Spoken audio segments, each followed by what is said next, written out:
Welcome to the Explainer. Ever looked at a dense, heavy stack of legal paperwork and just thought, nope? Well, today we're taking the Highlands County Educational Support Professionals Association Collective Bargaining Agreement, yeah, it's a mouthful, and translating it into plain English. This document is essentially the blueprint of a support staff member's working life. In this Explainer, we're going to break down how the formal legal language of this contract actually translates into real, everyday, enforceable value for your livelihood. Here is our quick roadmap for today. We'll be covering the value of solidarity, guaranteed economic benefits, due process and rights, what is at stake, and finally, the 60% threshold. Let's get right into it. Okay, let's dive into this with Section 1, the value of solidarity. The document opens with this really powerful premise. A contract is not just a piece of paper. It's the foundation of our livelihoods, our dignity at work, and our voice in the workplace. It's a great reminder, right? Countless hours of negotiation don't just vanish, they become a written, reliable foundation. That hard work literally transforms the abstract idea of solidarity into concrete, enforceable rights that support staff members can actually depend on. Moving right along to Section 2, Guaranteed Economic Benefits. So, what does this look like in dollars and cents? Let's take a specific salary example. $20,951.04. That is the guaranteed annual base salary for a pay grade 7 employee with 5 years of experience. And the contract leaves absolutely zero ambiguity here. It breaks the exact math down perfectly. That's $10.23 an hour for an 8-hour workday across a 256-day schedule. Plus, this whole thing is built on a massive 31-level wage grid spanning 16 different pay grades. Basically, your hard-earned experience credit actually translates into higher placement on that grid. Now, what's really interesting here is how the agreement goes way beyond just a base salary. It locks in highly specific hourly premiums and structural pay floors. For example, fully credentialed paraprofessionals get a 0.13 ASL wage index. And if you're pulled for classroom coverage for more than half a day, boom, that automatically triggers a $3 per hour premium for the entire day. Bus operators have a guaranteed starting wage floor at grade 15, step 0.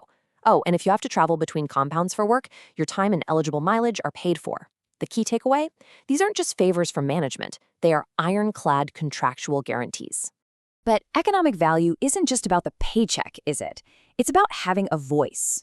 Yes, the agreement guarantees board-provided medical coverage, a $20,000 term life policy, and preventative dental. But here is the real kicker.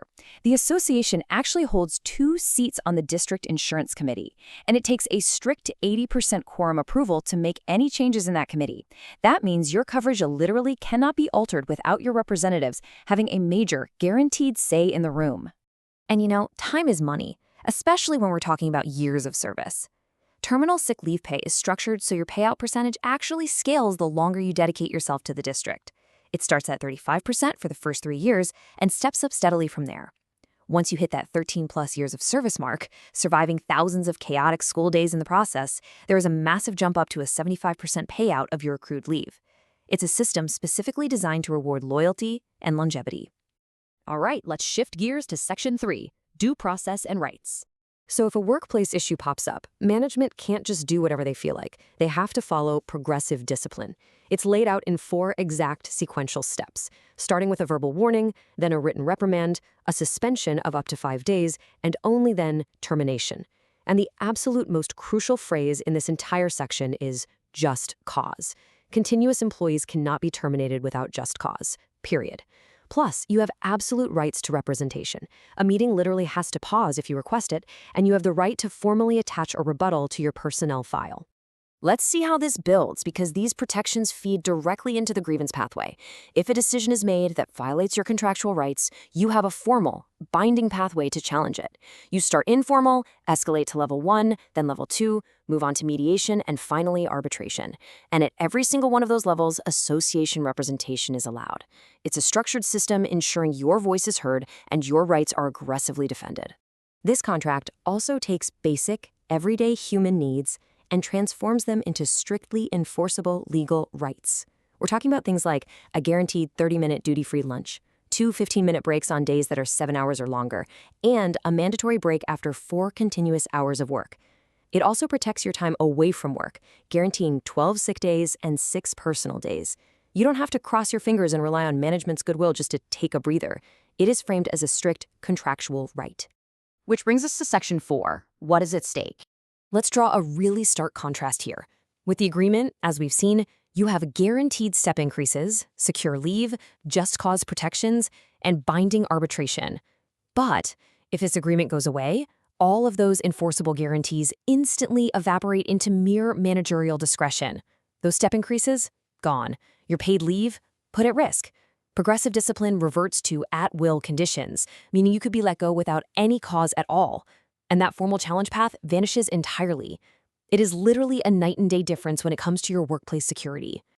And that leads us to our final section, Section 5, the 60% threshold.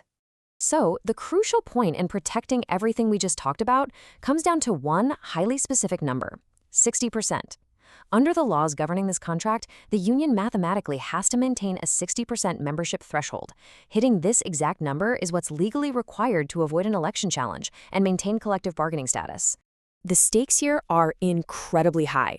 Falling below that 60% mark opens the door to a very real election challenge risk. It basically means other organizations could step in and challenge the established representation. The intense pressure of a recertification fight completely fractures the collective voice and severely weakens negotiating power. Ultimately, it puts every single current benefit we just discussed and the ability to negotiate any future gains in severe jeopardy. The harsh reality is that individual concern just isn't enough. It has to be mathematically translated into collective leverage. So, how do we protect what's been built? The source material lays out a very concrete checklist. First, sign up for membership. Second, actively encourage your coworkers to join, because every single person counts toward that 60% threshold. Third, attend union meetings so you can stay in the loop. Fourth, really know your contract, which, hey, you're already doing by listening to this explainer. And finally, always be ready to organize. We'll end with a provocative question.